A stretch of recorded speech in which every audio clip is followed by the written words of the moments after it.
It might get a little bit easier to get yourself some theme park reservations out at Walt Disney World with an updated policy. We're also hearing that the Disneyland Resort area may suffer more than $4 billion in loss due to the pandemic. I guess that's no surprise. And did something else happen this week?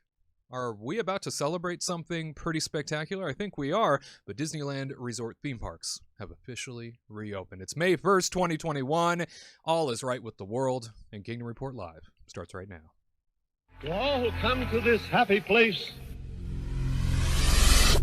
welcome.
Kicking things off with a live look inside Disney California Adventure Park, a reopened theme park for the first time in over 400 plus days. At the Disneyland Resort, we can officially celebrate the fact that the Disneyland Resort theme parks are reopened. Hello, everybody. It's Wade Heath joining you once again for an all-new Kingdom Report Live here at the Warner Brothers Studios Media District in Burbank, California. Grateful to have you with us.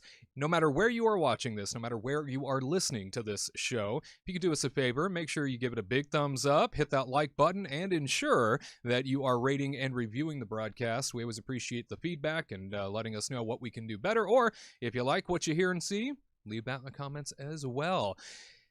If you haven't done so already, and you need another reason to hit the thumbs up button, Disneyland Resort theme parks are back open for the first time in over 400 plus days. A huge honor, a huge pleasure to know that the happiest place on earth, the original Magic Kingdom, has returned. Hopefully you are feeling the magic as we are, as this is something we have been waiting for a very long time. No doubt with Walt Disney World theme parks officially reopening last July, it has been a very long road in which to take to wait for Disneyland to reopen. Both Bob Chapek, Bob Iger, CEO and executive chairman of the Walt Disney Company at Disneyland yesterday to celebrate. And no doubt, if you were following our social media at Kingdom Report Live, you too were along for the ride as we experienced all the magic of Disneyland Park's official reopening. Well, friends, if you are just joining us for the first time, it is great to have you with us. Always a treasure to be a part of your weekend. And we like to reward people that watch our live broadcast or happen to catch the rerun within the first couple of days of airing, which is why I think it's important to make sure you know a little something. Yeah, a reward is in your midst if you decide to leave a comment underneath this video on YouTube after the live video posts. We call it the Kingdom Report Live Mug Giveaway. You can grab yourself one of these handy little mugs if you head on over to our Kingdom Report YouTube channel, and right after this live video posts, you can leave a comment underneath with the phrase that pays. This week's phrase that pays: Sleeping Beauty Castle. Sleeping Beauty Castle is the phrase you want to use in order to get yourself entered to potentially win yourself a delightful Kingdom Report mug. A huge congratulations goes out to our friend Lucas Ty of Austin, Texas. He is the official winner of last week's mug giveaway. You too can win yourself one by simply leaving in the comments beneath this very video after the live show, Sleeping Beauty Castle. Sleeping Beauty Castle, the phrase that pays in order to get yourself one of these classy little mugs. So again, we like to reward people. If you leave that comment between now, so the live show happens Saturdays, 3 p.m. Eastern, 12 p.m. Pacific, between now and Monday morning at 8 a.m. Pacific time, you are entered to win. We'll randomly select somebody. We'll reach out to you if you are the winner and let you know that you got yourself a heck of a mug coming your direction. All right, my friends, lots to get to, but before we do, let's check in with who we've got in studio with us. It's friend of the show, film and theme park journalist, Sabina Graves. Hey, Sabina. Hey, everyone. So excited to be here. Such a momentous week we're having. Huge. Yes. Huge week. Yes. Can't believe it myself. I mean, this is something we've all been waiting for. It's been, really, since Walt Disney World opened in July, I've been waiting for this announcement. We've had this moment where we've thought things were going to open up, and then they got pulled back, and then we went into more lockdowns, and then those got pulled back, and it's been such a start-stop. Yesterday, to officially have the theme parks reopen, what a moment. Yes, the magic is back. So special. Yes. So great. And an honor to have you with us. Always appreciate your insight, so thank you for being here. Of course, the man that makes the world go round in the production dungeon, it's producer Christian. Good day, sir. Good day.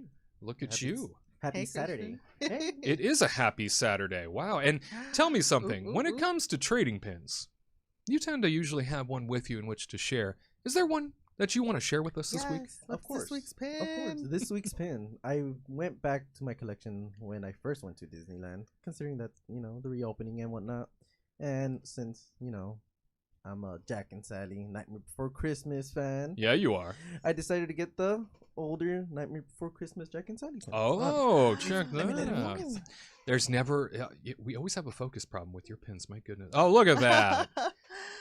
Oh, that's lovely. You are a Nightmare Before Christmas hound, sir. That's what you are. I tried. My goodness. And now you're blurry. Now you're now I'm blurry. Wow, Fire that cameraman. My God, can't they get the shot right? Artistic Jeez Louise. rag focus. That's right. Yeah, perfect for a poster. I think. Yeah, if it's artistic and we want to hang that on the the wall. pin collector. Yes, that's what we'll call him. My goodness. Well, thank you, as always, for the pin trading opportunity that we get to see each week. Friends, a lot of great stories to get to at the Disneyland Resort. Why don't we jump into some Disneyland news? Well, it's Disneyland news time. Are you as ready as we are to talk all things Disney parks, all things West Coast Disneyland? Usually when we do this thing, it's all about focusing on the stories in and around Disneyland potentially reopening or announcements of reopening. It has now happened. Disneyland Park officially reopened. If you're somebody that joins us on social media, you'll know that we were there covering it yesterday. All kinds of great moments in which to have shared with you, and we are so pleased to have been a part of opening day. And now at California Adventure Park, our own Tyler Crouch and Katrina Manzone are standing by, hanging out to share with us a couple of things about opening day and sort of what they saw, what they experienced. Hey gang, how you two doing? Hey. Hey guys, good to see you. I can't believe it's you. It's us. We're Look here. at us. We're not even with you anymore. We're like out in the wild, Two wild creatures in the wild. In the land. Wow. That's us. Especially where you are in California Adventure. Are you near like the Grizzly Peak area now? We are, and we were trying to find a nice little quiet place to come and talk to you guys, and then literally they just kicked on the ride, so it's filling up with water right now. And so we were gonna go meet over by the little waterfall over there, but the waterfall is now roaring. So yeah, here we are over by by the Grizzly River Run. That's wow. Or the Wolf, depending on which angle you're looking at it. Yeah. You know what? I will not entertain those people. Wow. Oh my. You've heard it here first. My God. Well, It's first a dang bear. yes, it is in fact a bear. A bear. Let us first acknowledge the space mask that you're wearing, part of the new series line that is rolling out for Disneyland's official reopening. It looks like the magic is back. The magic is back. Sorry. This is the first. We need to get a wireless one of these, I think. Yeah, you do. The magic is definitely back. We're so happy to be here. The most fun thing so far has honestly been seeing just how happy the cast members are too, and it's just been a pleasure to be around guests and cast members alike. Everybody's just excited to be here. It's been a really fun time. I can only imagine, especially having been there on opening day, feeling that excitement, feeling that anticipation to be back for the first time in over a year. For anybody that does follow our social media, we definitely caught Katrina in sobbing tears of joy. Yeah. True. It was. I wasn't really. I was okay. I was expecting to cry, but I wasn't expecting to cry. Because it was just like a lot getting in, and then you're like looking at the train leaving, and you're like, well, this is like the perfect entrance, you know, like the train's there, everybody's getting excited. And then as we were like turning around by like the Emporium, because we entered in on the left, so we like turned by the Emporium, and then you're like, I can't. How am I going to react seeing the castle? But then as soon as you like notice, you see like all these leads, cast members lining up down Main Street, and I think that's what got me first, because just to see all these like beautiful faces just waving at you, and then as you're like turning, and then you notice the castle, and then we're like walking closer and closer, and then I just got like overwhelmed with emotion, just started bawling, and I couldn't handle it, and I couldn't even talk.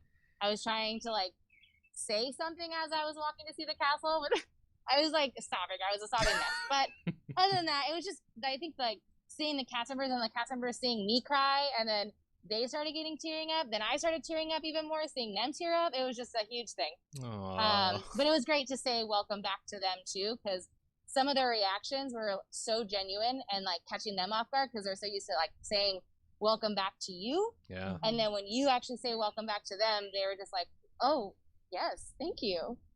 So it was great. What a great day to have scored a reservation to be there.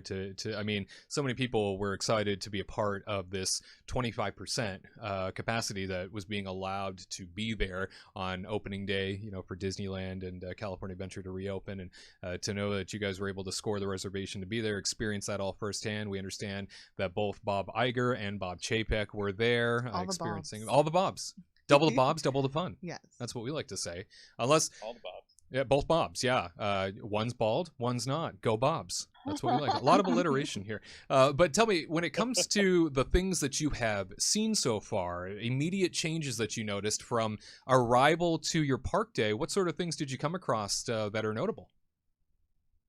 I mean, I think the big obvious one is just how spaced apart everybody is, and I mean, clearly that's like a no-brainer, but it just makes it look like at a certain, and this happens in Disney World too, but it really just makes it look like you look at a line and be like, ooh, there's a lot of people in that line, but then you get in the line and you realize quickly that it's really not that big of a line at all, and they all move quickly, and I'm kind of like looking around and being like, FastPass is bad.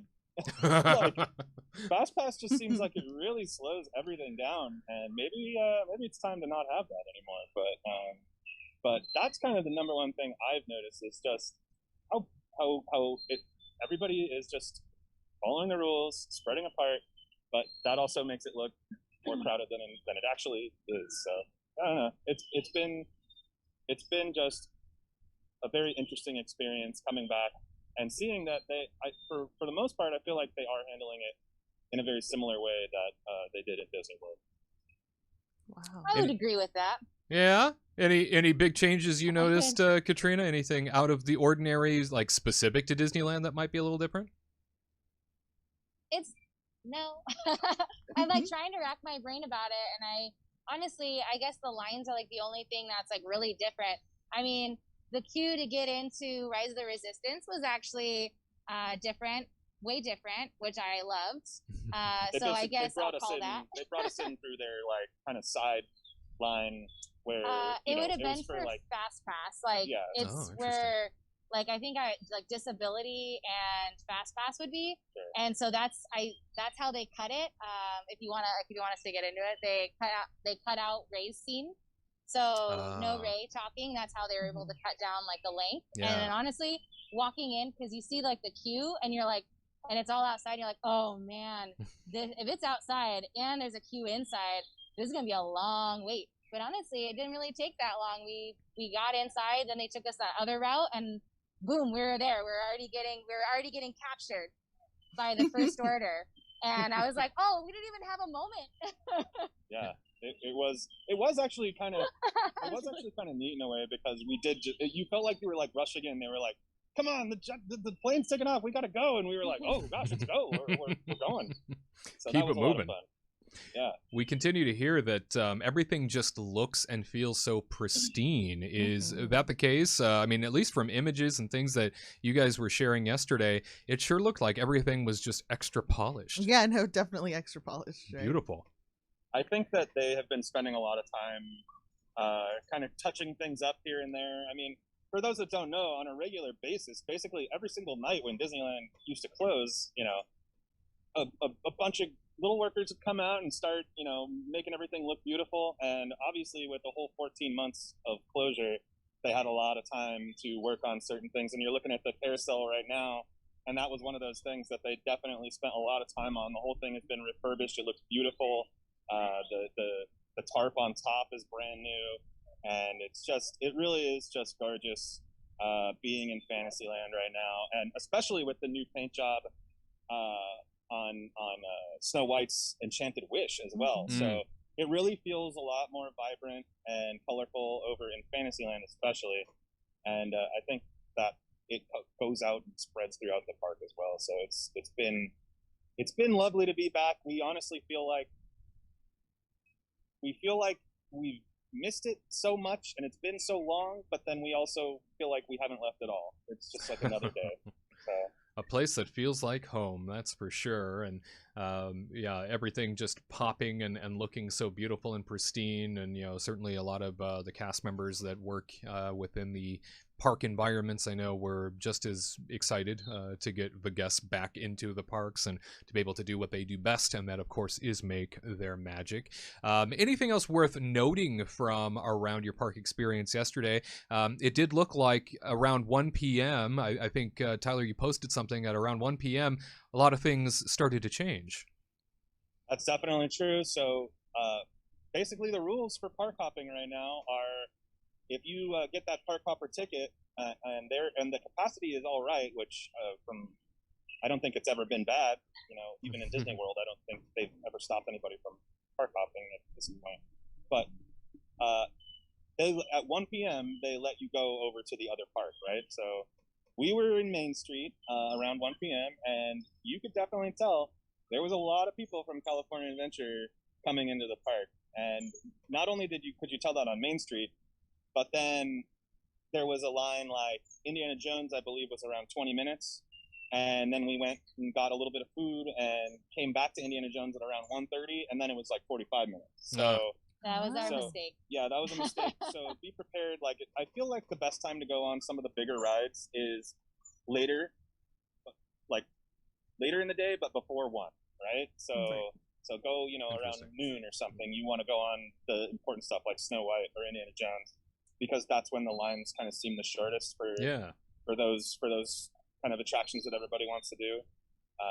Even this morning we went over to Radiator Springs Racers and the line was about 50 minutes, and we're guessing if we walk over there now it's probably going to be shorter. It did break down though, so maybe that's not going to work out for us. But well, it sounds like some things never change. Wow. Yeah, I know. Yeah. I will say too, another thing that we've noticed about the mobile order is I feel like they've taught everybody now, like with Touch of Disney, like to use the mobile order on a regular basis. And it even says on the app, do you want to save some time? Do mobile order. Well, we've kind of discovered that not only are the times pretty far out on a lot of these mobile orders, but also when your window is actually up, you can press the button and it'll take you quite a while for your food to come. So what we've realized actually is mobile order is the slow thing right now. and you just, if you, like yesterday we went to Jolly Holiday, we wouldn't have been able to eat until an hour and a half later, but we just walked up to Jolly Holiday, there was literally nobody there, and we got the sandwich in 5 minutes. Can you imagine walking in a Jolly Holiday and not seeing a single person? No. Standing in there? No, I cannot. It was just us. I was like, oh, did you guys just open? Did you have any food-related questions? You sounded very excited about that, Sabina. I love Jolly Holiday as a fellow gluten-free diet person. What has been your experience of finding food and finding snacks? So snacks today have been kind of a challenge in DCA. Usually I'm used to having like fruit parts and stuff just to get like a nice healthy snack. There are none. Then if you really want like So snacks are really hard, except if you want popcorn or something, you can totally get popcorn. But if you want like a full on like food, it's manageable. Like there's like Cocina, there's Flo's, there's like all those places in DCA. So, and there's an allergy menu. So if you go on like global order, they also have an allergy menu that you can choose from, which is nice. In Disneyland, I thought it was actually pretty nice. They were able to, like with Jolly Holiday, there was, you know, a whole bunch of like gluten-free sandwiches, and they had, you know, the gluten-free cookie that everybody loves. They have the brownie. They had like a muffin. And I was like, do I want all of these? Yes, probably. Of course. Yes. But then I like had to like talk myself out of it. But so far it hasn't been like, again, we have to kind of like come in knowing that they've changed a lot of stuff. I'm going to try to figure out Cafe Orleans because I have a reservation there in a couple weeks. So I will be emailing out the allergy email to see if I can get a gluten-free Monte Cristo. Yes, So that'd be amazing. I'm really looking forward to it. Num nums and the yum yums. My goodness. Man. Well, I how can't wait. delightful. It's super good. You know what? I can't imagine, especially now knowing that, you know, so few dining options are online with this reopening, how much more difficult that might be for people that could, you know, have your various allergies, because there are a lot of allergies out there right now. Disney always star performer when it comes to accommodating allergies, of course, so there's always something at least, but we appreciate that recap. Sabina, anything else you had in terms of questions for the gang? I mean, they got to experience day one. So when you say the queues are like spaced out and longer, would you say that the speed of them are very similar to Disney World, to where like they seem like they're really long lines, but they just kind of like breeze through? Yeah, Okay. 100%. They honestly almost feel like they don't stop moving even. Like you Good, really good, don't have yes. time. Yeah. And you know, it really I found is, this out on again, Flight of Passage last time. I was like, wait, it's moving. I thought I could go get coffee. And it was like, yeah, no. exactly. like, yeah. Well, you know, without the fast passes, it just makes things so much faster. So, it's really been nice. Yesterday, I mean, I gotta say, if I haven't already made it clear, yesterday was like an amazing day, and good. we had such a good time, magical. and it was just, I'm just so excited to be back. It really is just awesome, and it really, the lines, they move quick, and it's just a pleasure. Everything has been a pleasure so far. What a delight to hear. Wow. You know, and Yeah. I know everybody's very excited to get back there themselves. A lot of our out-of-state friends are very excited to hear when Disney will finally allow that to happen. We did learn recently that state mandates have been rolled back for the sake of out-of-state visitors. However, there are some restrictions that are still at play when it comes to that, and some theme parks are now allowing out-of-state. Disney's still in that phase where they are not. So I know a lot of people are looking forward to that moment when they can book their trip and come join the magic where it all originally started. We'll be checking back in with you guys a little bit later on, but thank you so much for allowing us to pick your brain a little bit about reopening day. Yeah, Of it's been a course. pleasure. Yes, we'll talk to you soon. Yay. All right, See bye, you guys. real soon.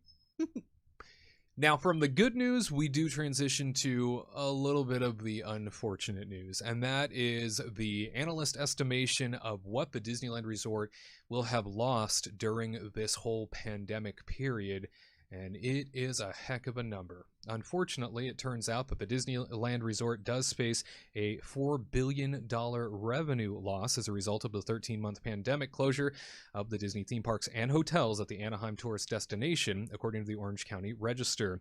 The Disneyland Resort has lost an estimated $4.3 billion, to be exact, in revenue during the 412-day closure of the Anaheim theme parks, according to Moffett-Nathanson, a founding partner Michael Nathanson, Disneyland California Adventure will reopen and have at reduced capacity with rides and attractions back on April the 30th. Disneyland California Adventure, Disneyland Hotel, Grand Californian Hotel, Paradise Pier Hotel, and Downtown Disney District closed in March of 2020 amid the global pandemic.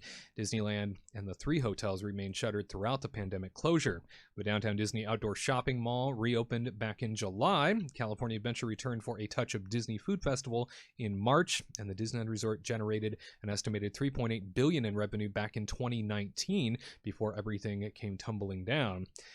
That works out to approximately $10.4 million in daily revenue generated by the Disneyland Resort. In a 2019 study by Cal State Fullerton's Wood Center for Economic Analysis and Forecasting found that the Disneyland Resort added $8.5 billion annually to the Southern California economy.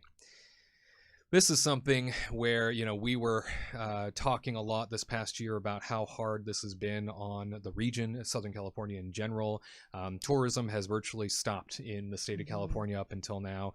And you see a quote here from the mayor of Anaheim, Harry Sidhu. He says that this is a monumental day for Anaheim. We have all missed the joy of Disneyland, and we're so glad to have that back. But this means so much more to working families, small businesses, and our city. The impact of having theme parks closed for more than 13 months due to the pandemic has been devastating. This begins our economic recovery and brings hope back to Anaheim.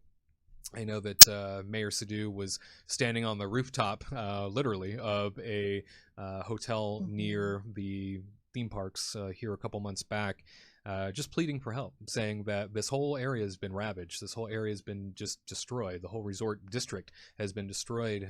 These local businesses, hotels, restaurants, they only really exist to serve the tourist population going to Disneyland. A lot of folks in Anaheim don't go down, to the resort district to have dinner unless there's some sort of special occasion. So a lot of big loss over the course of the last year. Finally, a hopeful tone while we see these theme parks reopen, but at the same time, Sabina, the devastation of knowing all this money loss left in the wake, all of this devastation when it comes to jobs lost, over 30,000 Disney Parks cast members who've lost their jobs in this process. Hard to hear because it's the reality slapping us back in the face of, this reopening also comes at a cost. No, definitely. I think in 2019 and before, we had this sort of idea of like the Disneyland Resort and the like neighboring hotels over there kind of having more of a, I don't know if the word would be disjointed relationship, but there was a definite sense of things were operating very separately, though, for the same ultimate goal to just continue to cultivate the city of Anaheim and the state of tourism in SoCal. And unfortunately, one of the most tragic parts of what happened last year was just this complete loss of work and sustainability for an entire city of people and workers that just in a company that is a huge presence in Southern California just completely just showed that no one is safe in regards to like big global events. And one of the things that really made me think that things will be turning around is the whole concept for the Disneyland Forward project, because that put an emphasis on a relationship that I think we hadn't really seen before, in that Disney proposed to not as many would assume buy off all the places around the land and the resort, but instead pivot and say we want to support the economy and the local businesses by partnering up in new ways. And I think that honestly that is a really good first step to kind of forge these relationships through unity and support everyone who has suffered such an immense loss in the area, and hopefully create new ways and new job opportunities for more people to come and start the road to recovery. Big time. And excellent points there. You're absolutely right. And now it seems as though there's a much better relationship between the city itself and Disney overall. I think this entire experience has been quite humbling to everyone. And you're absolutely right when you say that this is the type of thing that spared no one in the process, spared no major corporation, spared no city, no matter how powerful you think you are. Exactly. This pandemic brought everybody to their knees. So terrific news to see that the Anaheim Resort District is officially reopening. Things are back on track. Theme parks are back in action, and we're seeing so much in terms of lots of growth and interest of people getting back into the theme parks, traveling again. Just tremendous news on all the fronts. So all positive moving forward. However, that loss still very much felt, still very much the wake of all of the trouble that we have felt for the last year, and continues to rear its ugly head. Probably will for quite a while to come. So we move along from that unfortunate and unsettling reality realization, of news to some good news, and that is that the annual pass holder program, well, we are going to see it for the Disneyland Resort before the end of 2021. It's back, hopefully. Hip, hip, hooray. Hooray. Brady McDonald of the Orange County Register has reported that Disneyland will not launch a new membership program this year to replace the annual pass program that was canceled in January out of concern that demand by 1 million pass holders could overwhelm the parks once they reopen following a year-long coronavirus closure. Disneyland Resort President Ken Potrock said on the D23 Inside Disney podcast that the new membership program for the Anaheim theme parks will be launched this year. He said, quote, "We're working on that right now, and we will clearly be launching something before the end of the year. It's going to be an exciting program that people, our biggest fans, quite honestly, our most loyal fans, I think, are going to be very We've responsive been to." acknowledged. Yeah. We're not just legacy pass holders anymore. Yes, yeah, he knows that we are the most loyal of fans. He also says that we thought this was a great opportunity for us to reimagine the annual pass program that wasn't just built on the last couple of decades, but was built on how our guests and our fans want to use the parks. We know, Sabina, that the Disneyland Resort did send out several surveys to current or legacy pass holders, people that have been annual pass holders, to ask, what do you want out of an annual pass? What specifically is important to you? And he's saying now that they are compiling all that information and the new program will be based off all of the feedback. I think that's tremendous news. I just anticipate whatever program they're going to put in place, probably going to be a fortune in which to buy into. Definitely. Bracing myself already. The only thing I do hope is that whatever legacy pass holders have spent already on going to the parks as far as admission prices go, that we will be able to apply it toward this new program as we have in past years. It was always like, if you bought a ticket within the year, you could apply that toward an annual pass. So fingers crossed. That would be nice. That would be very nice. Absolutely. I'm just so ecstatic and excited. I definitely was very I had a lot of mixed feelings when they got rid of the annual passes, and just the idea of definitely the conversations of like, what if they never come back? Yep. Terrifying. But, I think that this is the right thing to do. I like that they're seeing as capacity increases that, we are a very loyal group. Yeah. And I saw so many legacy pass holders at opening day and making plans for May the 4th and making plans for their birthdays. I'm included in that, making plans for the birthdays in Avengers Campus coming up. So yes. I think that they see that we are more than willing to just jump back in.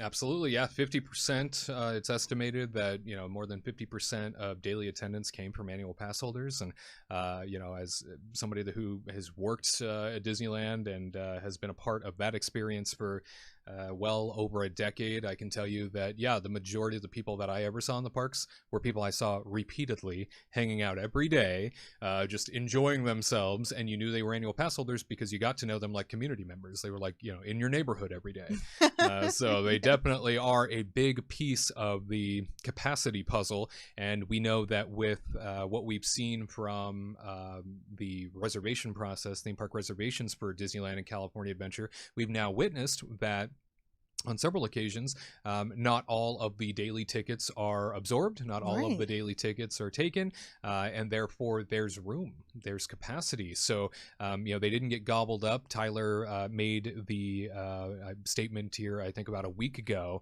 that more often than not, he thought there was going to be just an immediate rush on all these tickets, and for the first 2 months it was going to be completely overwhelmed. You weren't going to be able to get in capacity. I thought that, to a certain degree also, that those tickets were just going to be gone like that. A lot of empty days, a lot of room that you can choose to go in. Oh, for sure.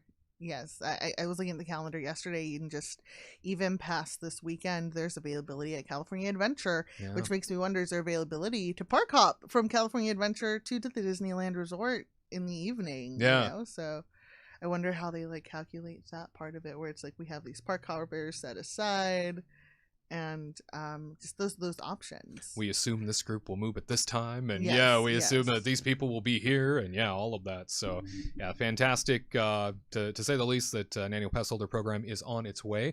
Care to venture a guess as to when you think that announcement will happen? He says by the end of the year. You think they're going to hold out all the way until December? Oh my goodness. I hope that this is a like October, November announcement, because some holiday gifts could be these annual passes, just saying. But if they hold out to the end of the year, I will be so stressed out. I will be like, I don't want any Christmas gifts. Just I have this GoFundMe. Like just, I don't know if I'm going to be paying for this annual pass in just one lump sum. Right. So I need to prepare for that. Will there be a payment plan? Right. Will it be a $5,000 down payment? I mean, who knows at this point what the annual pass holder program is going to be. At any rate, we are thrilled to hear that not only are theme parks back open, but that we are also seeing an annual pass holder program in motion. Right, will be announced before the end of 2021. Let us know in the comments section. Are you as amped up as we are when it comes to Disneyland theme parks being back in demand, being back in a way in which we can finally visit again? Let us know in the comment section. We always look forward to your perspective. And if you are as pumped as we are, make sure to give the video a big thumbs up too. All right, you stick around. Plenty more Disney news next. Do you know everything the ghost host is going to say before he says it? Are you ready to thank the Venetians each time you board Spaceship Earth? Can you recite Walt's opening day dedication speech? Then join the Kingdom team today, the influential legacy fan community featuring exclusive merchandise that will alert all who've come to this happy place that you are more than just another guest. You are a trusted theme park fan. Don't miss out. Join the Kingdom team right now by visiting the homepage at kingdomreportlive.com. That's kingdomreportlive.com. And now, back to the magic.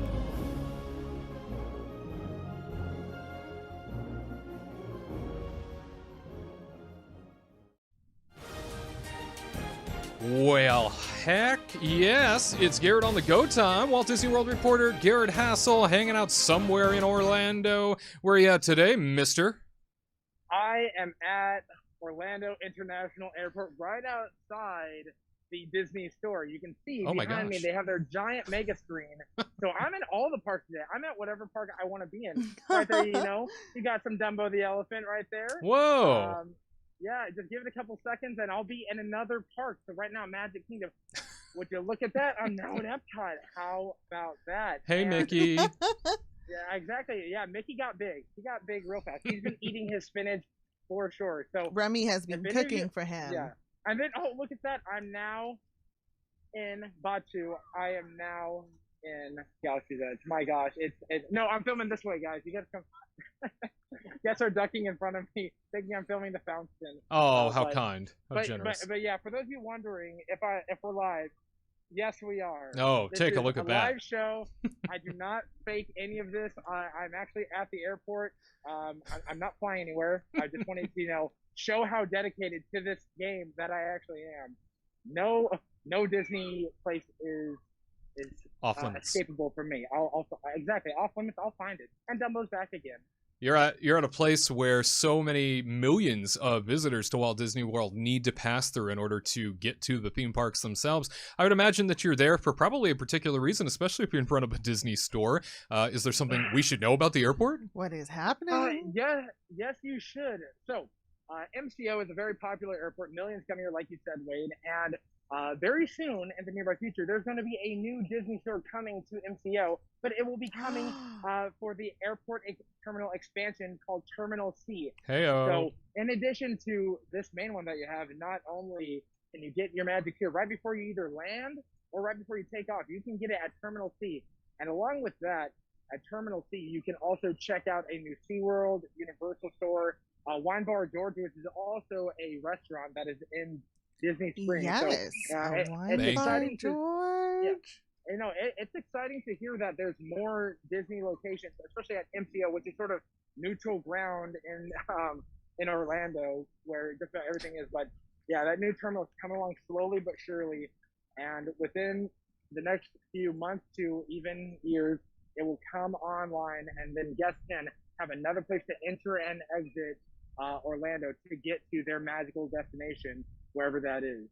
So I'm pumped for it, because even when if I'm landing or I'm taking off, I always stop into the Disney store. Even though everything here is located in the Disney parks, it's just I want to get that little bit of magic before I go on my journey, wherever that may be, whether I'm leaving or I'm coming. So I'm all for Disney stores. I kind of wish they had the design of the 90s Disney stores that you'd see in malls around America, where you'd see like the wall of plush and you're just like, I want to jump in that. But unfortunately, that's not the case here. But still, this Disney store is amazing, and this giant wall where it's constantly projecting what attractions and experiences you can enjoy at the Disney parks. It just makes it so amazing. And in the coming future, MCO will be more accessible, whether it is from the bus system that we've talked about, the Mears Connect, or even the new train system that is coming in the future, which will help get guests to Magic Kingdom or to their Disney destination in a different way. So we'll just have to wait and see with the time. But MCO, it's got a little bit of magic. So come on down, experience it. Get yourself your Mickey gummies, get your hat, your shirt, get all that magic. Hello there. And you can enjoy it. And look, there's the Beast and Belle. Oh. Supporting Flower and Garden ready. They are prepared. Oh, that'll be awesome to have. I know there's a big expansion process right now for everything Orlando International, just continuing to be cemented, as a huge destination. Orlando continues to grow. Theme parks continue to expand. Therefore, they need to continue to expand all of their setup for the sake of receiving people. Bringing in a wine bar, George, bringing in a new Disney World store, new Universal store. Get me a homecoming restaurant from Disney Springs. Put that in the airport. Yes. We'll be good to go. Hey, I'm wondering if they're ever going to put a Gideon's Bakehouse in the airport. Yeah, no, that line's going to be longer than TSA. Missing flights. hey, like, I'm going to be like, I need a Gideon's cookie before I fly internationally. There's no question about it. But yeah, it's cool. I'm with you, Wade. I would love a homecoming, or let's get a Morimo's Asia or a Jock Lindsay Hangar Bar. It wouldn't really fit in, but hey, I need some chilled monkey brains before I go soaring with Jock and his plane. Just no snakes on the plane. There's too many movies involving snakes and planes. Not about that. Not about that at all.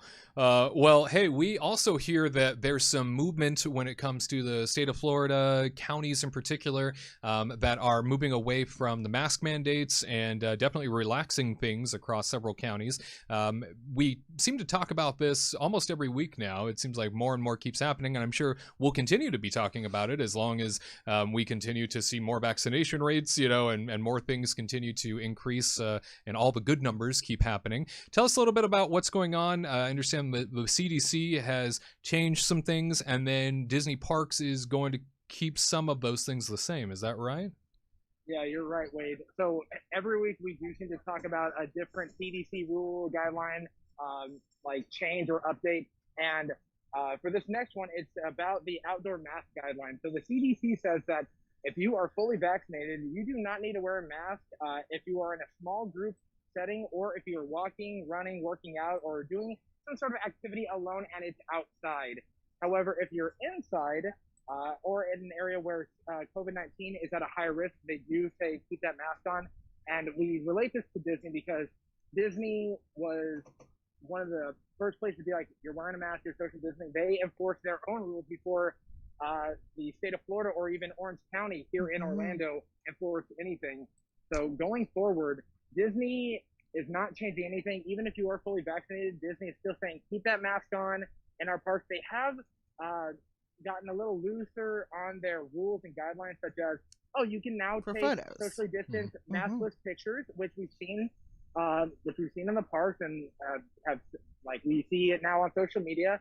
and it's quite nice. They've also relaxed having hand washing stations in the parks as well. So some of the rules are lightening up while others are staying there. So if you are going to Disney World, whether you're flying here now or in the near future, mask requirements are still there unless you're taking a socially distanced picture. So you can take that mask off when you're in front of the camera, in front of the castle. But if you're going on an attraction, no, you can't say, Steve Ocko, and take that mask off as you fly with the Banshee. That is not on the table just yet. Not tossing masks like bouquets. That's right. Yeah. Somebody catch it. Yeah, like you're gonna see Banshees eating masks. It's gonna be a whole kerfuffle's gonna throw off the whole Pandora ecosystem. So yeah, just keep that mask on when you're on the attractions. But I'm very interested to see what happens next, because Disney operates in its own like sort of rules. It's its own world. Because even if the county is like, hey, everyone can take their mask off, Disney, being a privately owned company and having 46 square miles of land and property, they can enforce whatever rules they want. So even if the rest of the county says, hey, you can take your mask off, Disney, they say, hey, you're going to follow our rules or you're going to have to get out. And that's just Disney really putting like all their rules and all their guidelines in place, because they can't afford to shut down again like they did last summer. Definitely. And, we've learned from Bob Chapek, the CEO of Disney, his own mouth. He has said that he fully anticipates keeping sort of the mask mandates and in-park distancing to a degree in place through the rest of the year, just for the sake of probably guest comfort. I mean, if you're somebody who has been touched by the pandemic, certainly going to a theme park probably startles some individuals and probably makes others very uncomfortable. I know that the plan is to probably keep that in motion through 2021. However, the relaxing of the various policies within Walt Disney World theme parks right now, great step in the right direction, especially for those people that wanted the photos. I felt so bad for the cast members that had to go enforcing the keep your mask on while you're taking a photo rule for the last 8 months, and there are only so many food photos you can take. They were running up on them in front of the castle, eating snacks. I'm smiling, I promise. Yeah. It's great to see that things are all moving in the right direction number-wise, and that we are now definitely moving into that area where these things can be relaxed to a certain degree. And I don't know. I think that now knowing also the distancing markers being reduced, I know that's being talked about from 6 feet to 3 feet. 3. Yeah, and allowing I'll for get in cozy over here. A little closer Just together. A little closer together. A little closer. Just a bit. Yeah, I mean it's something that I've been out to Disney World several times now, and everybody's been very good, about minding their P's and Q's. No, and I think definitely a lot of guests will probably still prefer to do the 6 feet as well, but having that freedom to be 3 feet apart in case things get a little tight in there. Honestly, I don't know about the masks really changing until we find out more about whether or not children will be able to get vaccinated. I think that for me personally is why I'm fine still just wearing a mask, just keeping myself and those around me safe. Because children are the very the future. They're the future Imagineers. They're the future, ticket annual pass holders. They're the future meal ticket for the machine that is the Disney company, and that's but it is a business at the end of the day. It very much is, absolutely. But so it looks like the theme parks. I I'm just gonna burst into song. Don't get them started. Children are the future. There we go. Gather round together. Don't get him started. There he goes. I'm sure he brought a top hat too. Top hat and a cane. He likes to dance with both of them. But well, Gared, moving away from that story and into some pleasant news about it might be a little bit easier to grab yourself a theme park reservation here in the near future. Tell us about it. That is very true, and it is sort of like a sign of salvation, because may or may not know. If you are going to the Disney parks, you have to have a park pass reservation, meaning you can't just show up and be like, hey, I'm here. You got to reserve a spot in advance, because Disney is only allowing a certain percentage of their total park occupancy into the parks right now. So they're not running at 100% because they have to have room for everyone. Mm-hmm. So if you wanted to go to Magic Kingdom, you have to purchase a ticket, assign that ticket a date, and then you have to go into the My Disney Experience or the Disney World website, and you have to select which day you want to go, and you have to hope that a park is available. So if you wanted to go, July 2nd to Magic Kingdom, you have to go on there, you have to look, and you have to hope that it's available. And it's first come, first serve. There's no special thing. And for those of you wondering how does this affect annual pass holders or guests that are staying on property, there are 3 different tiers in the park reservation system. There is the annual pass holders here, which I'm a part of. So my tickets are not available, or my dates are not available to everyone else because I'm in my own tier.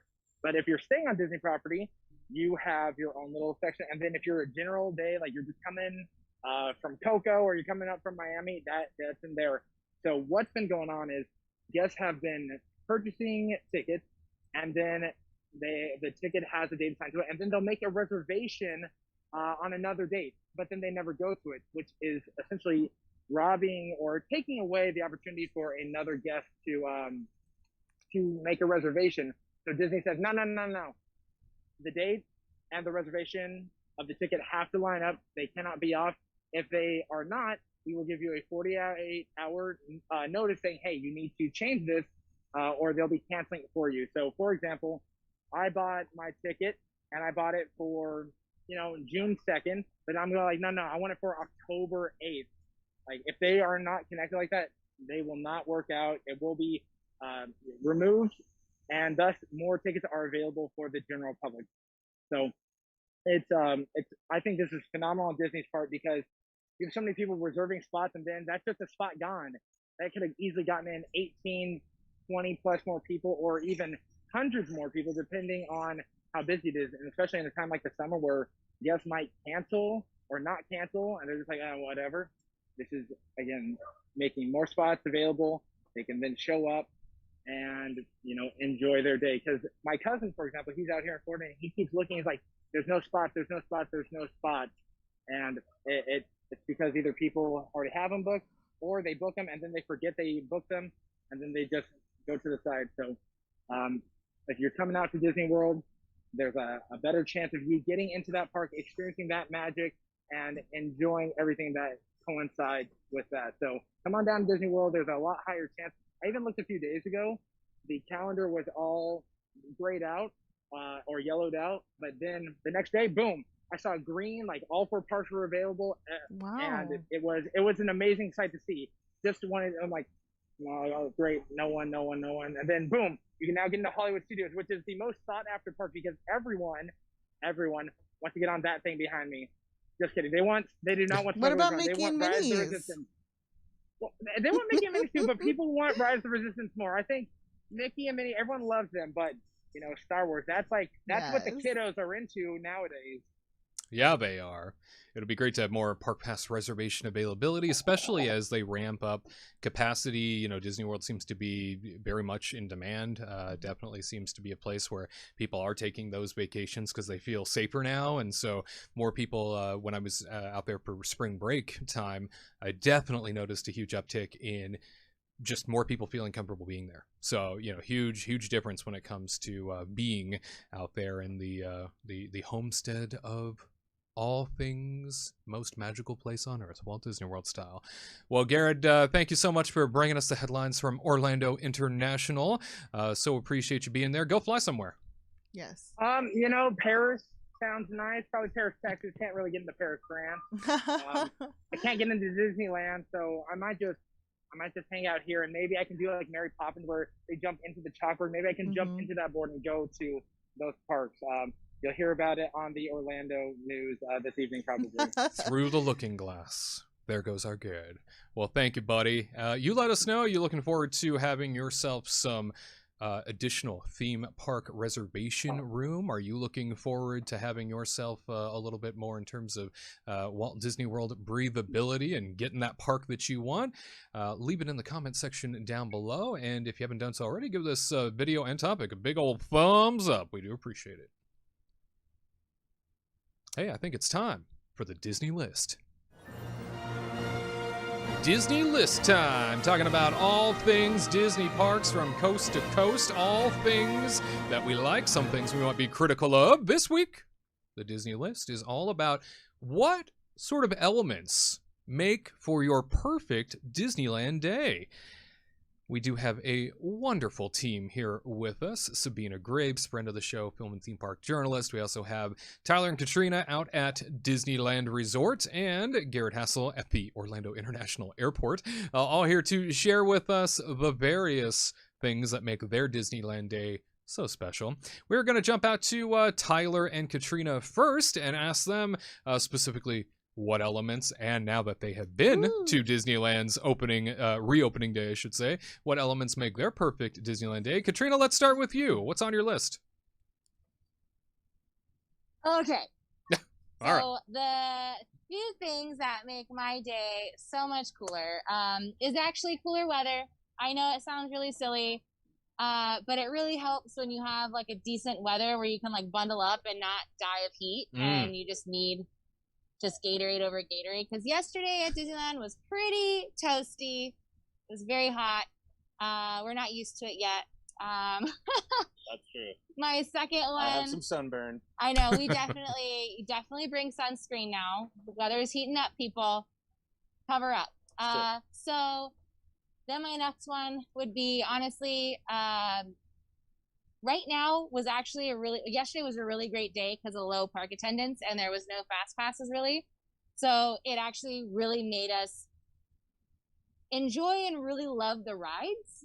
So you're able to just ride after ride and just not have to wait over and over and over again. Because I think that's like the hard part of a lengthy day at Disneyland, that get parents and like kids and just everybody just anxious and angry. You're tired, you're hot, you're just standing in a line that's never moves.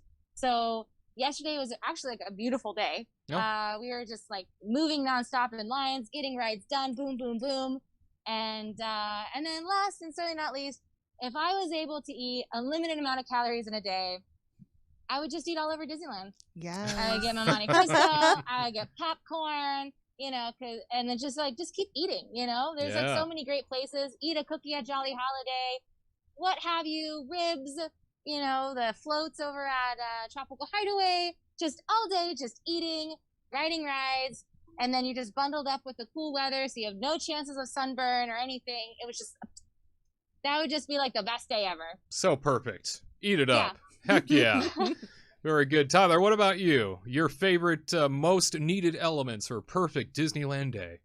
Sure. I feel like mine are pretty simple, to be real, and maybe they're not the most exciting, but I feel like they're just, it's kind of it's the basics, right? So for me, I just want to be able to do a number of rides and just like kind of go around and just whatever feels like we should be doing it, we do it.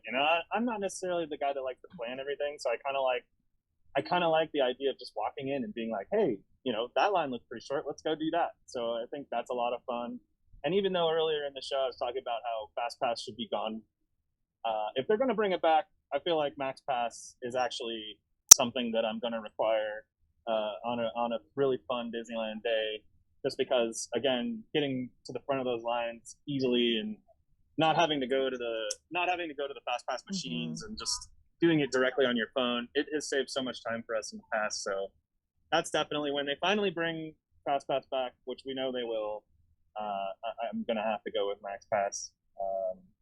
And then for me too is just, it's kind of with Katrina, where I just feel like a big part of my day at the Disneyland Resort in general, and Disneyland, maybe this is a cheaty answer because I kind of like to go out of the park and kind of I always like to have some nice meal when I'm at Disneyland. So that's kind of, to me, that's like a big part of the day, even though I'm sure a lot of people could care less. I just love dining at Disney restaurants. I think they're a lot of fun. And the service is always impeccable. The people are always great. And the food is usually pretty spectacular. So usually. Usually, exactly. So those are kind of my big go-to things. I think that just having fun doing rides in a non kind of scheduled way and then having a nice little meal to top it all off. Sounds like a great day to me. What delightful elements those are. Absolutely. And we'll turn it on over to Gared Hassel, our Florida reporter at the Orlando International Airport, where you come and join long TSA lines just to get yourself into your flight. That is the spot. He's in front of, it looks like, the Disney store there. Sir, Disneyland, what are your must-do elements? So, you've heard about it many times before if you've watched the show in the past, but the number one thing on my list for a must-do to make it a perfect day, I need to see Main Street lit up at the twilight hour. It's just, that makes, if I don't see it, my day's good. It's just not as good as it would have been. So I love that where you're walking down Main Street, the sun's setting, but then all the lights are on. It just creates this atmosphere that I love. So the atmosphere plays a major part. For me, I've got to do pretty much 3 attractions in Disneyland to make it feel like a worthwhile day. Pirates of the Caribbean, Indiana Jones Adventure, and then finally, Haunted Mansion. If I do those 3, I'm smooth sailing because those are my favorite attractions. I love them, and it just makes it so worthwhile for me. Like if I go on other attractions, awesome, but those are the 3 that really gave me a rich experience as a child there. Like those are the 3 things that I associate with Disneyland Park more than anything else. Because I never used to watch the fireworks really. I never used to, watch the Dapper Dans. But those attractions, we would always do those 3 first. And after that, it was a good day regardless of whether we left early or came back.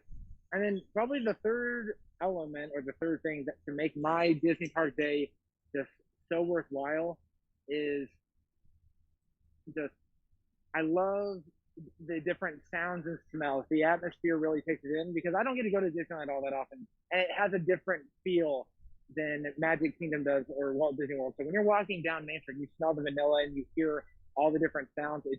It encapsulates the entire day, and it's just like, man, here you're in a different world entirely, and it just makes you feel so happy and relaxed. And Disneyland holds a very special place in my heart. And because I don't get to experience it as much anymore, it's even more special now than when I was younger, where I used to be able to go a couple times a year. So if you've never experienced any of those things, especially the lights at twilight hour, you got to do that. It's a main attraction that no one knows about. A sucker for those twilight lights, you bet. Yes. Yeah, no doubt about it. And Sabina, elements that make your perfect Disneyland day. I'm with Tyler and Katrina. Definitely food is a really big, motivating thing. Whenever I'm at the Disney parks, having accessibility to gluten-free options, whether or not I'm getting a reservation at Cafe Orleans, or if I'm getting over there early and trying to have a Ronto wrap without the wrap.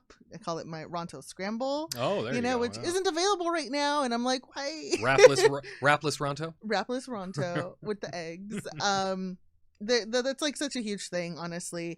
I usually go with either my husband or with pass holder friends, but I also really love going with friends who have never been. I think that's also that completely changes my essential Disney day, because then I want to make sure that they experience as much as they can, and getting there really early and going through catering to, or curating and catering to what they would want to do. That makes me really excited, and honestly that's something I've been thinking a lot about over the past year. Just a few friends that I've made over this time too who've never been, and I'm like, I can't wait to show you this place. But personally, yes, it's food. And for me, just on a day that it's just myself and my husband, it's I will figure my day around the Haunted Mansion. If the line is long when we get there, I'll go and, like Gared, find whatever has a shorter line and go and do that, and just circle until we reach a sweet spot of a shorter line at Haunted Mansion. We'll find and then do it. That is, I do at least hit 3 rides and then call it a day. Very good. Yeah, terrific elements indeed. And of course, we're always interested as to what you all have as elements that make up your perfect Disneyland day. What does a perfect Disneyland Park day look like for you? As always, leave it in the comment section just beneath this video. Always interested in hearing your perspective. All right, you stick around. Kingdom Report Live wraps up a bit next. Hey Kingdom team, do you need more magic in your life? We understand, which is why we connect you to more of what makes you happy 3 times a week. Catch our theme park coverage, vlogs, and reviews every Tuesday and Thursday. And experience the Kingdom Report live, streaming every Saturday at 3 p.m. Eastern, 12 p.m. Pacific. That's new content every Tuesday, Thursday, and Saturday, crafted with you in mind. Don't miss out. Be sure to subscribe and activate notifications at The Kingdom Report on YouTube. And catch every update throughout the week at Kingdom Report Live on social media. See you there!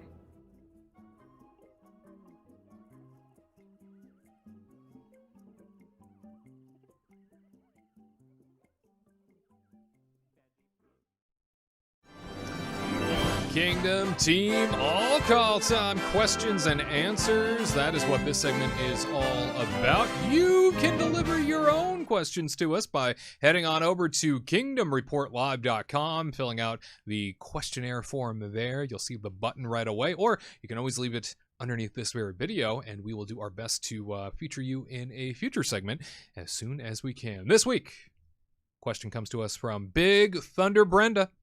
She asks, do you think it's safe to assume that the normal Disney World seasonal calendar will remain upended through the rest of 2021 because of pandemic rules? I think what Brenda is getting at here is, do we anticipate, a typical theme park year to continue to be upended as we march on through 2021 here? No doubt, since last July, things have been very different. Capacity has been very different. Life has been very different at Walt Disney World.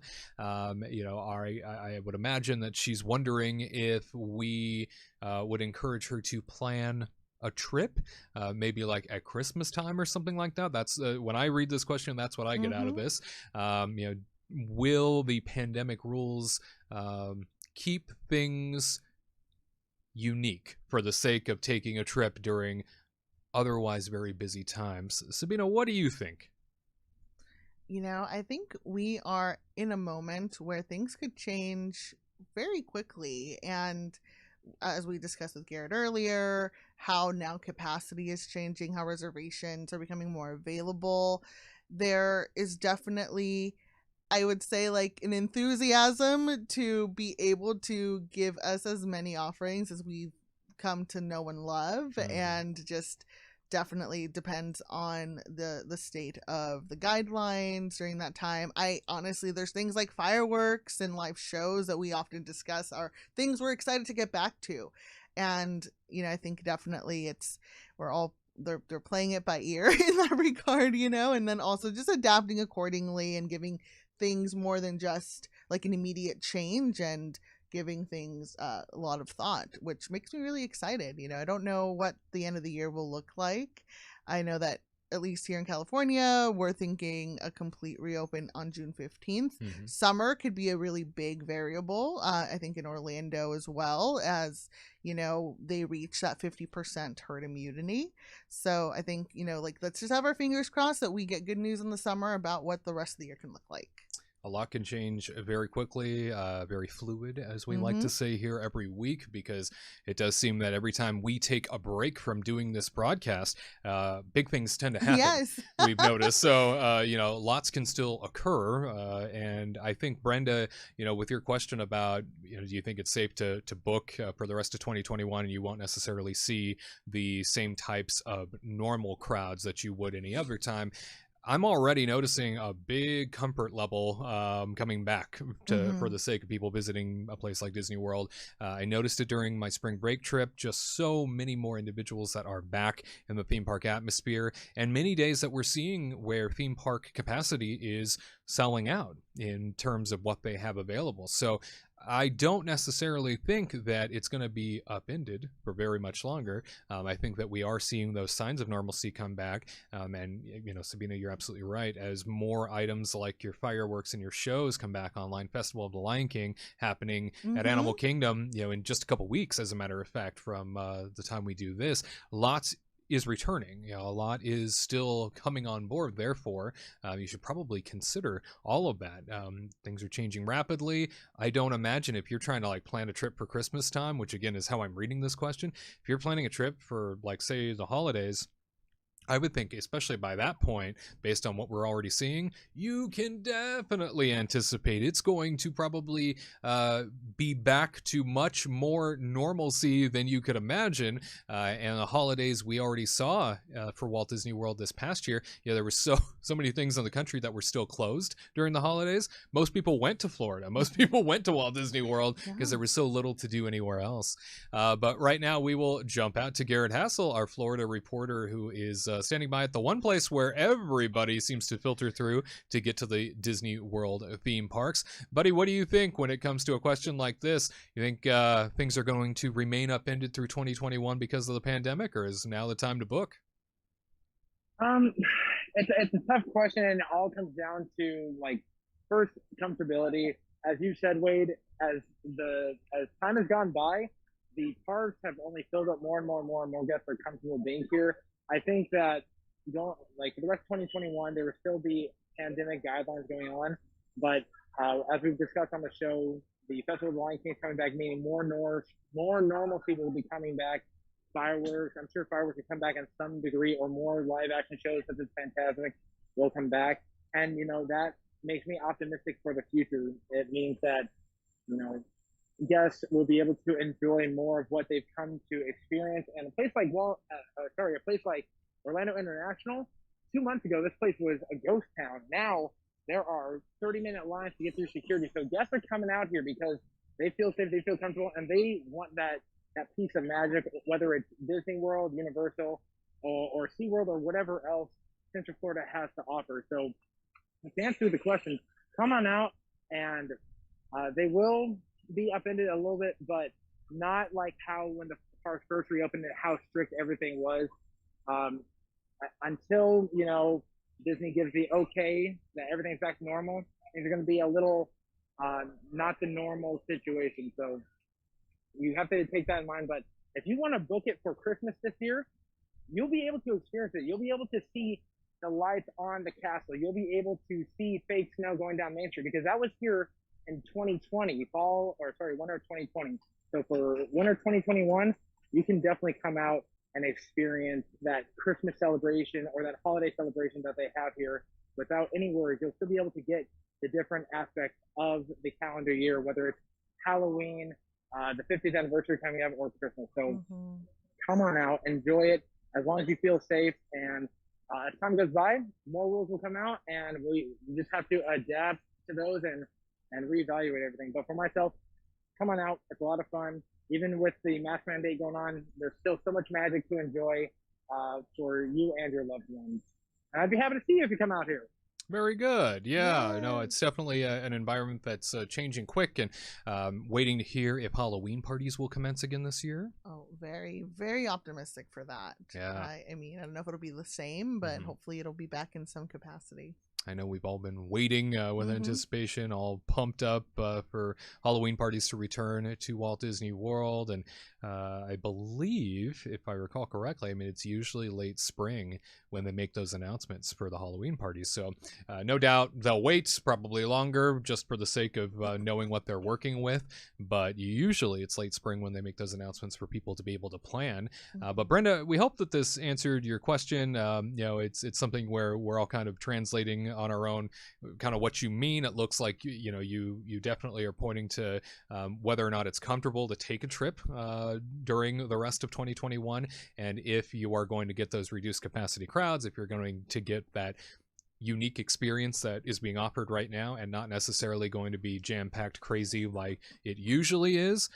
I think that you're probably safe for the next couple months. It'll probably remain that way, but by the end of the year, I'd imagine at the rate things are going, lots is about to change. Oh, yeah. You let us know. Are you comfortable taking a trip in 2021 to Walt Disney World? Are you somebody that's considering taking a trip before all of the pandemic rules are lifted? Let us know in the comments section. As always, we appreciate hearing your perspective. All right, ladies and gentlemen, that about brings the show to a close. Before we get out of here, Sabina, tell us where people can learn more about you. Where can they link up with you? Tell us about you. You can find me on Twitter at Sabina has no R and on Instagram at That Lady Graves. I report on theme parks over at comingsoon.net and various other film websites. I'm also currently hosting a podcast called Halloween Never Dies, a retrospective, where myself and my co-host are basically breaking down each Halloween film in the Halloween franchise, leading up to the release of Halloween Kills this October. How fun. My gosh. What is have you learned anything surprising about the Halloween franchise? Like anything that shook you? Because it feels like it has existed forever. Yes. It feels like it goes on forever. Is there anything that surprised you so far in your research when it comes to the Halloween films? It surprised me that Michael Myers is basically like the first franchise character who has had so many multiverse and like reboot iterations as far as like their story and sort of what they choose to go with as the different like couplets of films have gone ahead and done, you know, whether it's John Carpenter's original idea with Deborah Hill or Mustafa Akkad's sort of leaning back into Michael Myers for Halloween 4 and onward. And then we have Rob Zombie's and we have Danny McBride's or Gordon Green's version of the film, which is what we've seen most recently go back to Laurie and being a sort of sequel to the first Halloween film and erasing the canon that came before in many ways. So that's been fun to see, especially as like a Disney and like Star Wars fan, to where we have seen that kind of be a very big blockbustery thing that's happened for a lot of like the Star Wars universe. And it's kind of like, oh, this has also already been done in other capacities and has a lot of history to it. So that's been really fun to dig into. I bet. My goodness. And yeah, what a franchise. You know, I feel like every couple of years it's born anew. And, you know, we go down the journey with Michael Myers again and we experience all the horror once more, but in a new framing. And fascinating to hear. And where can people check that out at? Where is it available? So Halloween Never Dies is out anywhere podcasts are available. Your Spotify, Apple, iTunes, and you know, like, just give us a subscribe and talk to us in those comments too if you want to also talk about spooky things. Yeah, all things spooky, you betcha. Which is basically what the Travel Channel has become now. I don't know if you've turned on the Travel Channel lately, but it's paranormal wall to wall 24/7. Oh my goodness. Yeah. It's no longer really about traveling. It's more so about how scared can they get you? Oh, Travel Channel. What places are haunted? Yeah, exactly. Well, as always, we like to reward you for being a part of the live broadcast. If you're somebody that wants to get your hands on one of these beautiful Kingdom Report mugs, you can do so by simply leaving the phrase that pays underneath this very video on our YouTube page.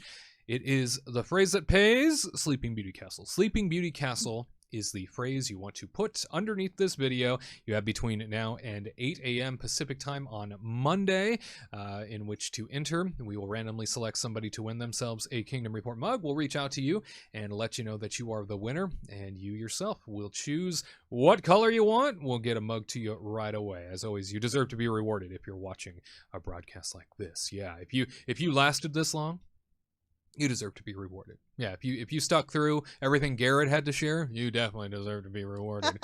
If you stuck through my droning, oh yes, you deserve to be rewarded.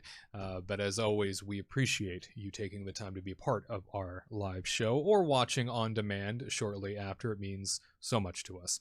Sabina, once again, thank you very much for your insight. Thank you for having me. Always a great pleasure to be with you. And if you're somebody that has enjoyed the contributions of Sabina Graves, make sure you check out her podcast as well as her social media accounts. Well, my friends, Disneyland is back open.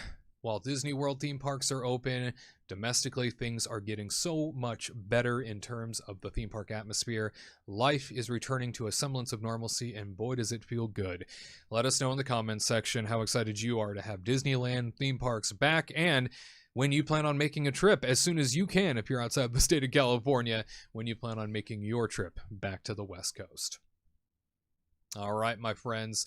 Remember, the legacy of Walt Disney, it lives on because of people like you and me. We'll see you right back here next Saturday, 3 p.m. Eastern, 12 p.m. Pacific for an all-new Kingdom Report Live.